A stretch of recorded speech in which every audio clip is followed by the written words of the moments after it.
I did want to touch on it just real quickly. You know the Tigers have won 5 in a row. They're 7-9. World Series bound. And I'm going to take the credit. Just walk-off after walk-off after walk-off. Mm-hmm. It's all you, Neal. I believe that clip last week of me talking about the Tigers made the rounds around the locker room, the front office of the Detroit Tigers, D-Mac, and it was a call to action, and we saw action. No, I'm just kidding. I do want to talk about this, though, just real quickly. A.J. Hinch laid it down, right? Benched Javi Baez, took him out of the game. Took him into the tunnel. Took him into the tunnel and took him out of the game. And sat him down. Well, D-Mac. I know, Neal, in this day No, and age, but the talk was starting. I'm just thinking back to how Scotty used to do. Like, I mean, times have changed. I get it, but he took accountability, or he did. You know, it looked like he was trying to do something, and it looks like it worked. And that's it. You see what I'm saying? And that's why, because we were starting to hear the A.J. Hinch slander around town. Yeah. And you guys know I have very definitive lines of where I am with the Tigers.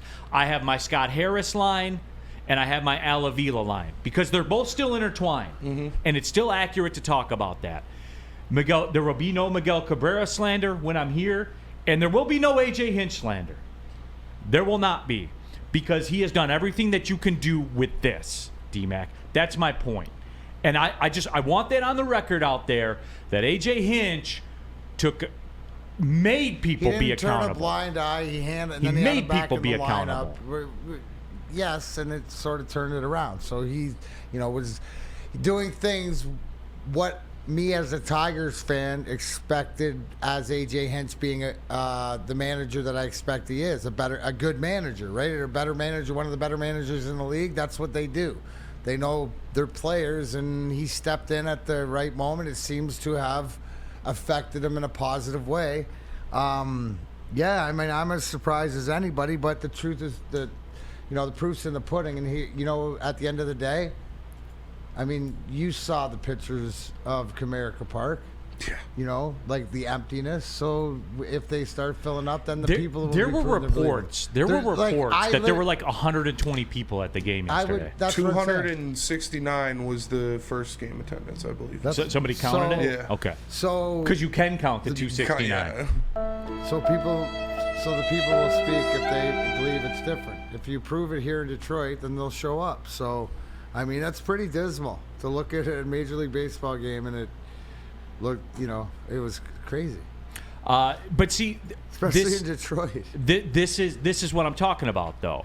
And Brandon Katz says Hinch doesn't hold players accountable. The Tigers clubhouse is garbage, and he just benched Baez for PR reasons. No, Brandon, what else can he do?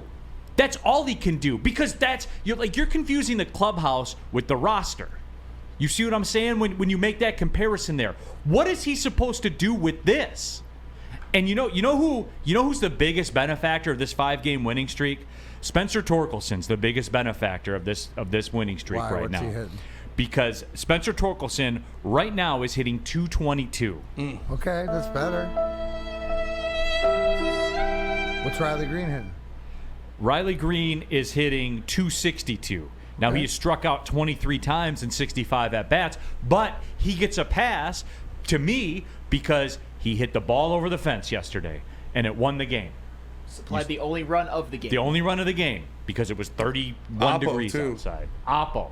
It was impressive. It was a great swing. It was very much impressive. Yeah, Verling saved a home run, too. And how about that, too? Isn't that weird that arguably your best players in this stretch have been what? Maton's had big hits. Sure, he had a stretch at the beginning where he was bad. Veerling made a big play. Mm-hmm. He got benched as well. Yeah, so did Haas. Scott Harris, guys.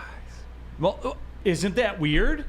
Like, he comes in and makes one trade and brings two dudes in here that were kind of afterthoughts in Philadelphia, and they're like, if not, they're in your top 5 of players you have. Yes. I don't know whether to laugh or cry at that. So I'll ask the question, what's this mean? Does this mean that this is just a fluke, enjoy it while it lasts? Is it like the Red Wings before Ottawa dismantled them when we thought we had playoff hopes? Or is this Are they figuring out a way, or are they something that we didn't see? In the end, are you intrigued? It took a 5-game winning streak for them to get on the pace to get right at their over/under win total. Well, irrelevant. You know? Where are you at? They won 5 in a row. I mean, Sam, where are you at? Like, does it get your attention? Does it bring you back there? Does it go, oh, I got to get down there and see him? Does it make you go, oh, You know, it's like, is it like the neighbor got a new girlfriend? I mean, I don't know. Like, you just look over, oh, that's a new girl. Well, it made me feel better about it in that maybe they won't lose 115 games like I thought they were going to. Maybe they'll just lose 100. I just wonder does it change anything? I mean, no. Here's the thing. It's a 5-game winning streak. That's not something you can just turn your nose up at. And, you know, see, I agree. I mean, one of the wins was at Toronto. A couple of them were against Cleveland, a team that has consistently been the Tigers' nemesis, at least since the Tigers have been bad. I'm not saying that they're going to be contenders or anything, but I think there's a chance that you see some progress this year instead of just being another terrible 100-win season. I could see them hitting their over, getting to 70. I think that's a bit aggressive, but you know, whatever. Okay, that's semantics. So like that's a very fine line to be talking about. All I can say is the new GM in the only card that he had to play seems like it's trending like it's going to come through. Like Maton and Vierling can play, and that's why we should be more encouraged by that, because Scotty Harris, as I've said many times before, had a track record of building that San Francisco Giants team, which had the best record in all of baseball in 2021. And it already looks like, with Maton and Vierling, that he's made a couple moves, or a move that is positive, which Alavila never did. Let's see what Scott Harris is going to do and who he's. Wait till he talks and wait till he says something. I didn't want to jump the gun, and I don't, but you see me working right now. The one trade he makes is better than any trade Alavila ever made. And it's two guys that are not like drilled into one thing. Like, they can do a lot of different things. They're good defensively. They can run on the base pass. They can hit with power. Like, it's not just, he's only an average guy, or he's just a Don't threat. let one of these two guys be the Tigers representative in the All-Star game. You guys won't be able to handle me. Kerry Carpenter might be on that list. He's been playing well too. Don't let it happen. Yeah. Don't let Nick Maton be the Tigers All-Star representative. That'd be awesome. Why? You know why, D-Mac. You know why. He'd dig up Avila's grave. Oh, 100%. 100%. During the darkest of night. With just a lantern, an oil-powered lantern. I'll tell you what, if Erod keeps pitching like that, it's going to be him. His stuff was nasty yesterday. It was. I mean, again, 38-degree day or whatever it was. A doubleheader. They had a couple days off. The rotation lined up right where they could pitch their main dudes in back-to-back games in a doubleheader. And the Guardians had to bring in some dude to pitch. You know, but it lined up right. But hey, whatever. They played the games, man. You got to win them. They won them. I'm not going to spend a lot of time on it. I just wanted to touch on it. So there it is.